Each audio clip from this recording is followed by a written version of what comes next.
with the theme of RNA, of course, our next speaker is Ilan Davis, but also, with Ilan, we go to another really important step in David's scientific career. So the University of Oxford, and particularly the ICRF Developmental Biology Unit, was obviously a place where David was able to develop his science, meet, connect with many different people. For example, Julian Lewis was a very important collaborator in those years and afterwards. So Ilan was one of the first PhD students in David Lab, and he's now at the University of Glasgow. He finished his DPhil in the Ish-Horowicz lab in 1990, and Ilan is going to tell us about the how and why of mRNA localization, following your nose with a human touch. Thank you very much. So it's a huge honor speaking after Trudy and Eric, and I want to thank Roz in particular for huge amounts of work putting this together. I'm totally in awe of your the cake you made. So just quite inspiring. So I was David's third PhD student, and this is me actually just after my viva, a bit shell-shocked, wearing the Oxford ridiculous stuff you have to wear, but. I started in 1986. This is a really long time ago. Not quite as long as we just heard, but it's a long time. It's 39 years ago. People used to mouth pipette and smoke in the lab and do it at the same time. Okay, but I think I just want to first give you a flavor of my relationship with David, which I think is somewhat unusual. And then I want to tell you just a single, quick, recent, unpublished story that follows on from RNA localization, of course. And so my relationship with David was really, obviously he was my mentor, my supervisor, but really we were slightly like brothers or like father and son. But really, in the latter years, we were really colleagues and friends. So it's friendship above everything. And I kind of owe David my entire career in a way that I'll kind of describe, which I think you can summarize really very simply. Okay, so why do I say that? Well, this is David doing his PhD in the LMB in Cambridge, 1969 to 73. He already had three elements there that actually were inherited by me and continued to this day. So first of all, RNA. We've heard he worked on tRNA structure. He had a passion for mRNA, and this I continue to have. We've just heard we're part of this huge community. He was obsessed with advanced technology, taking risks on new methods as they came out. And I totally loved that. And we immediately bonded with technologies. And as some of you know, my kind of flavor has ended up computational stuff, but mainly microscopy, an obsession with microscopy.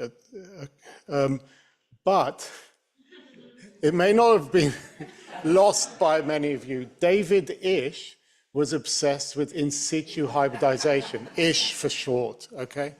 And I have to say, I'm still obsessed with Ish, actually a form of Ish that's called FISH, fluorescence in situ hybridization, that my lab is totally obsessed with. And at the end of my talk, you'll find out a few new things. Okay, so being supervised by David was a bit like needing to interpret crossword puzzle clues, and this was in the old days, so he would give gems of wisdom guidance, but it would take me a long time to understand what they meant. So he would often say the proof of the pudding is in the eating. And what he meant was stop talking about the experiment and just do the experiment.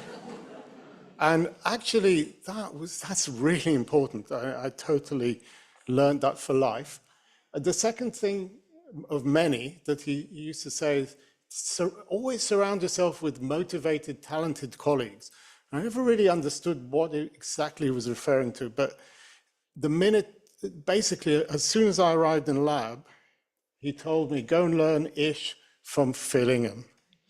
So it so happened that I was in the ICRF football team with Phil, and Phil was a nice guy, and he started teaching me in situ hybridization. This is in the early days, and it was actually really hard. Now it's pretty easy, actually.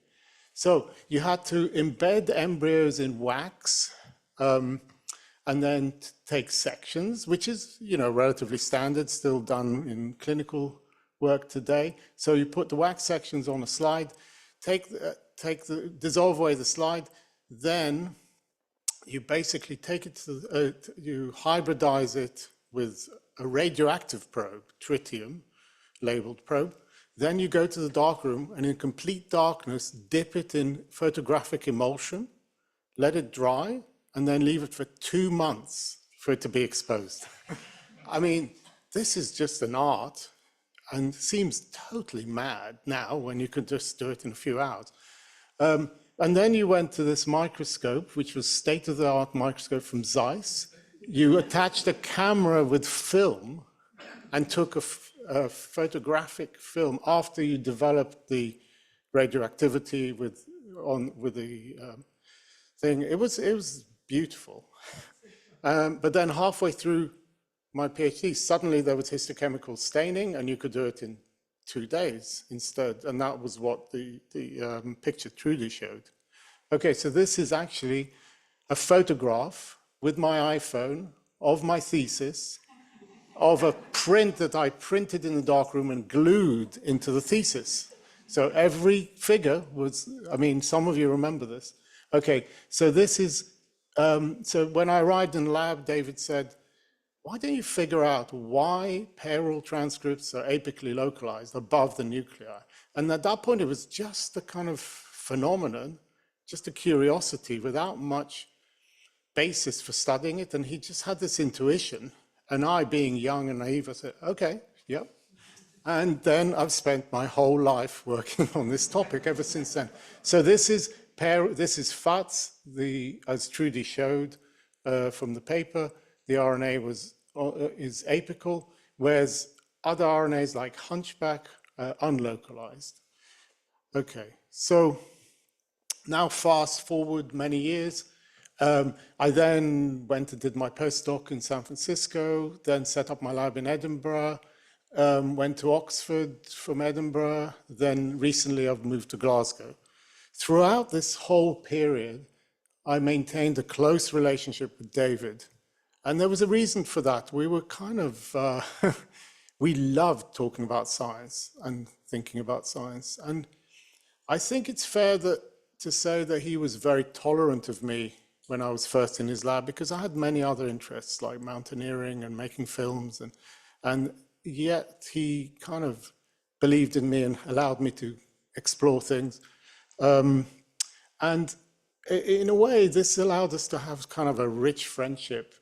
Always focused on science, but many other things. Okay, so in 2013-14, David was a bit unlucky with the timing of his career because the ICRF building in Lincoln's Inn Fields was shutting down, and it was a bit too early for him to retire, really.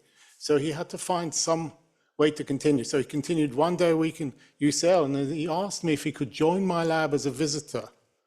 And I immediately accepted, but I didn't realize, I had no idea how long this would go on for or whatever. But in fact, it went on for 9 years, which were wonderful, a really wonderful time, because he was in the lab 2 days a week. He did try and do experiments. I really tried to encourage him to do experiments. But fundamentally, he interacted with lots of people in the lab. This is not all of them, but this is some of the key ones. Actually, he was an author and contributed to 6 papers over this period. And he made real contributions, and it was a win-win for everyone, and people loved working with him, as I hope you'll hear from Tamsin later on. Okay, So throughout this period, I worked first on embryos, then on oocytes, then on larval motor neurons and glia especially. And I'll just tell you now about the most recent work on clock neurons in the adult fly. And the theme of mRNA localization has permeated the whole thing: mRNA, advanced technologies, and especially mRNA localization. And these were all set by David on the first week of my PhD. Okay, so the work I'm talking about, I'm going to just tell you very briefly about, is from Sophia Polkunuk, who's my lab manager and senior postdoc, who's joined me in Glasgow, and unfortunately David wasn't able to work with her. I'm sure he would have been visiting my lab and hanging out if he could in Glasgow.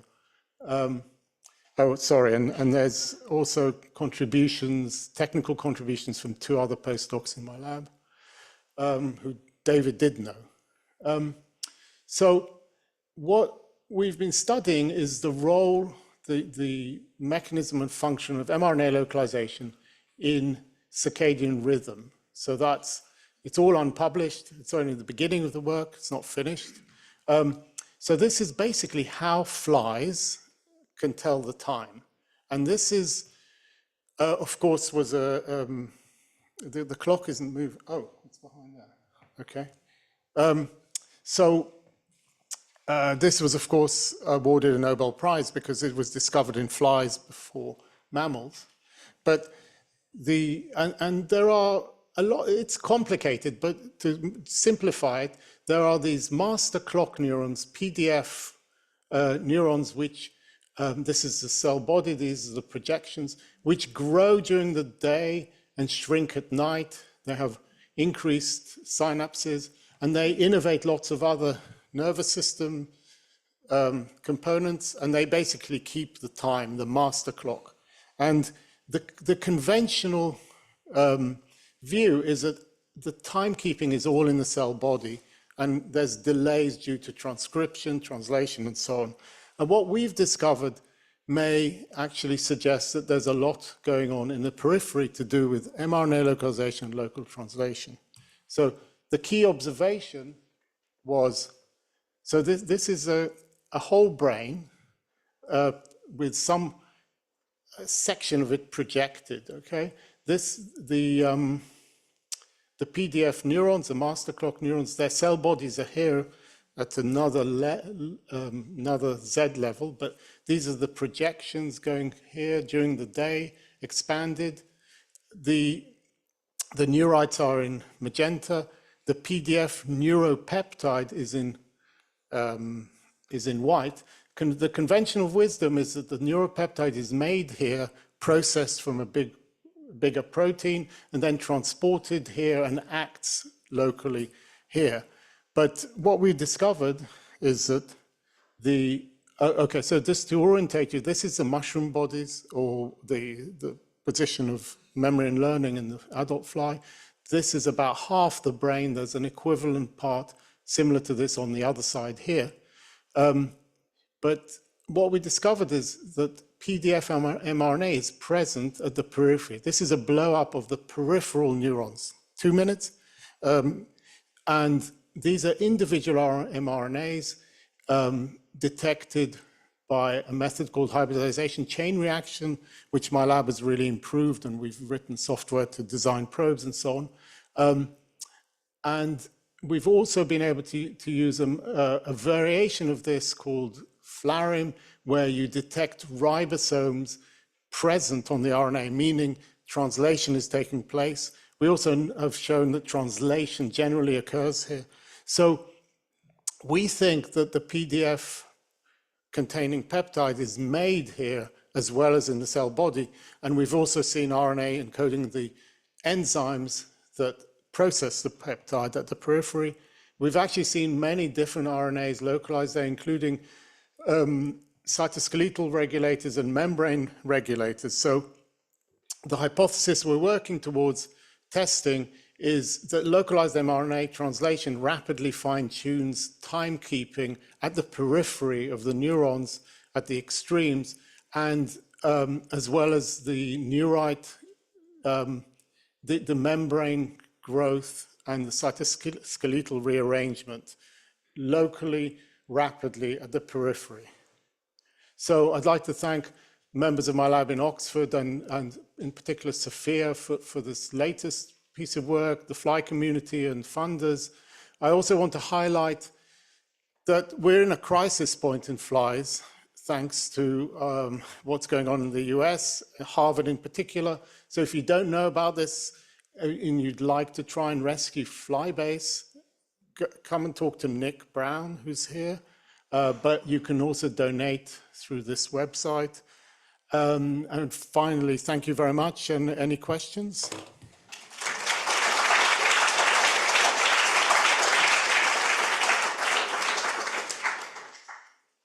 you very much. Unless there's a burning question, we'll move on to the final talk of this session.